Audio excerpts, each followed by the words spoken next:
अग्नि संस्कार और जल संस्कार और मिट्टी संस्कार। सबसे अच्छा संस्कार है अग्नि संस्कार। इसलिए मैं निवेदन करूंगा, मिट्टी संस्कार और जल प्रवाह संस्कार मत कीजिए, मृतक शरीर का अग्नि संस्कार कीजिए। अग्नि संस्कार से प्रदूषण भी नहीं फैलता है और 10 मिनट में शरीर भस्म होकर राख हो जाता है। क्योंकि अब शरीर भी वो कोई काम का नहीं है। यदि आप जल संस्कार करोगे तो जिस नदी में लाश को प्रवाहित करोगे उस नदी में गंदगी फैलेगी, वो लाश वहां सड़ेगी। आपके माता पिता की लाश, पति की लाश, पत्नी की लाश, आपके भाई की लाश पहले वहां सड़ेगी, फूलेगी, फिर मछलियां नोच कर खाएंगी, तो इस लाश की सत्यानाश हो जाती है।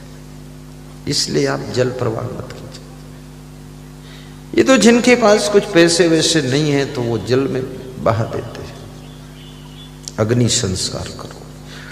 और मिट्टी संस्कार करने से भी 6-6 महीने तक लाश का सब पहले सड़ता है, कीड़े खाते हैं, मिट्टी के अंदर कीड़े पैदा होते, लाश को खाते हैं।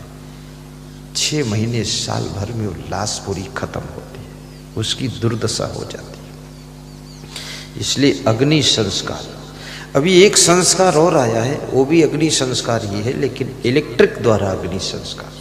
गुजरात में ये प्रारंभ हो चुका है। बिजली का करंट देते हैं, लाश जल करके 1 मिनट में राख नीचे इकट्ठी हो जाती है। फिर उस राख को कुछ लोग गंगा सागर में प्रवाहित करते हैं, कुछ लोग नर्मदा जी में, कुछ लोग गंगा जी में, कुछ लोग जहाँ जहाँ जिसकी मान्यता है, कुछ गया बिहार में भी प्रवाहित कर देते हैं। बहुत दूर प्रवाहित करने जाते हैं। अपने पूर्वजों के अस्थि फूल इतनी दूर क्यों ले जाते हैं? इसलिए ले जाते हैं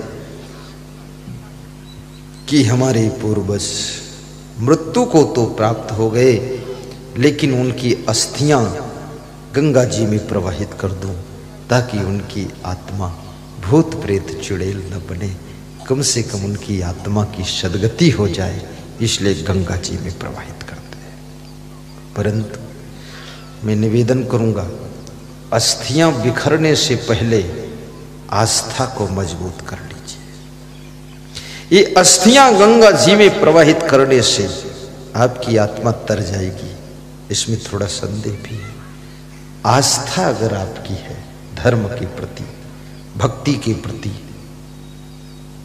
आस्था ही आपको तारेगी, ये अस्थियां नहीं तारेगी। इसलिए अस्थियां आग में जले उससे पहले आपके हृदय में आस्था का फूल खिले, तो आपकी आत्मा की सद्गति हो जाएगी।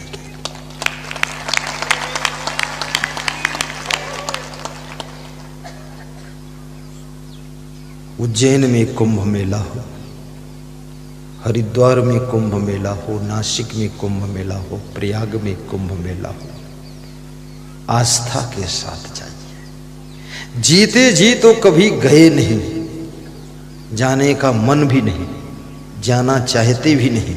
कोई जाने को कहे तो तर्क वितर्क करते हैं, और मरने के बाद जबरदस्ती उनकी हड्डियों के फूल उनके बेटे लोग गंगा सागर पहुंचा रहे हैं।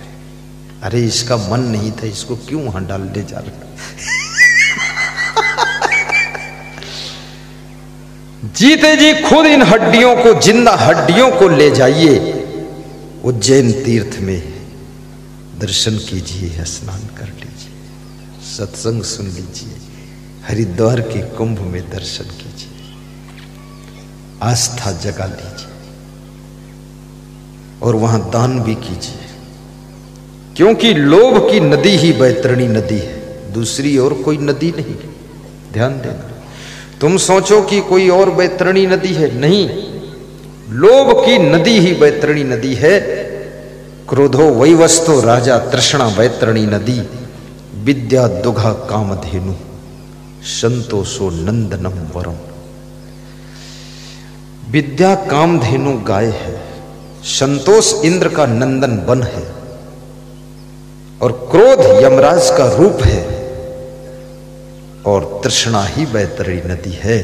बैतरणी नदी से पार होने के लिए लोभ का अंत करना पड़ेगा, और लोभ का अंत करने के लिए आपको दान पुण्य करना पड़ेगा, तब लोभ की मृत्यु होगी, तब तुम्हारी आत्मा बैतरणी नदी से पार